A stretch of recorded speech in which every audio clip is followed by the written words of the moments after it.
नेता आला होता, त्यांच्या समोर हा काय बोलतो, बोला जय श्रीराम, लागली का तुम्हाला नोकरी, बोला जय श्रीराम, तुमचं हे काम झालं का, अरे राम आणि भगवान श्रीराम आमच्या हृदयामध्ये, तू कोणाला जॅक देऊन टॉमी देऊन लागली का त्याला नोकरी.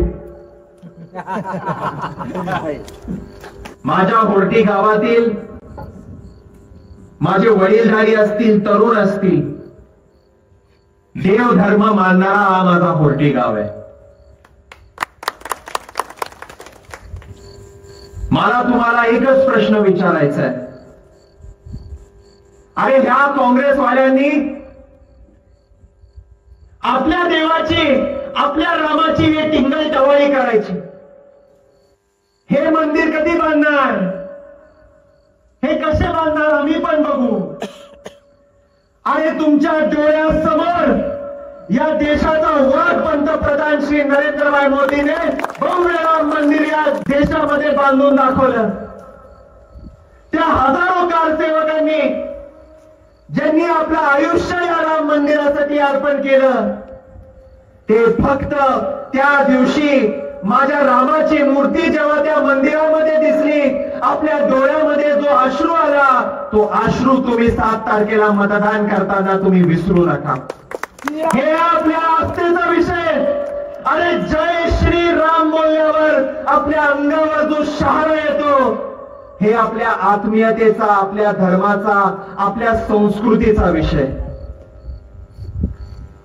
हा निवडून आलेला उमेदवार मागचा माजी खासदार हा आपल्या देवाची टिंगल करतो, धर्माची टिंगल करतो.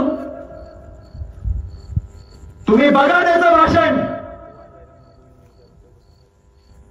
त्या उभाटाचा नेता आला होता, त्यांच्या समोर हा काय बोलतो, बोला जय श्रीराम, लागली का तुम्हाला नोकरी, बोला जय श्रीराम, तुमचं हे काम झालं का, अरे राम आणि भगवान श्रीराम आमच्या हृदयामध्ये, तू कोणाला जॅक देऊन टॉमी देऊन लागली का त्याला नोकरी.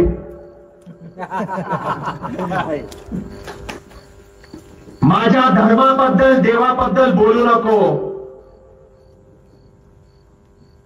तुला जे राहुल गांधीचं हुजरेगिरी करायची आहे, त्याची नोकरी करायची आहे, तिथं जाऊन कर. हा धाराशिव जिल्हा, हे तुळजापूर तालुका आणि हे होर्टी गाव, हे नरेंद्रभाई मोदी आणि हिंदू धर्माला मानणारं गाव आहे. सियावर रामचंद्र की जय.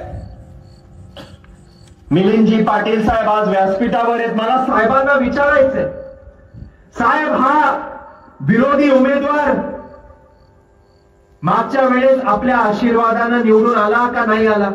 त्यांनी मान्य केलं, मोदीची कृपा झाली. नाही साहेब, असं नाही. त्याचं आता म्हणणं आहे की कोण मोदी. मी तर एवढा वर्ल्ड फेमस आहे, त्या डोनाल्ड ट्रम्पला पण मी मागे टाकेल. अरे तुझी लायकी काय. सकाळी तुझा तोंड आरशामध्ये बघ आणि स्वतः तोंडात आरशात बघून सांग की मी मोदींमुळे निवडून नाही आलो. अरे ज्या पंतप्रधान श्री नरेंद्रभाई मोदींवर विश्वास ठेवत 2019 ला तुला निवडून पाठवलं, लोकसभेमध्ये जाऊन ह्यांचं पहिलं भाषण काय साहेब, मी निवडून आलो मोदींमुळे, आणि आज त्या मोदीजींची टिंगल टवाळी हा करतोय. आज म्हणतोय मोदीजींमुळे मी नाही निवडून आलो. मग तुझं तोंड बघून लोकांनी मतदान केलं.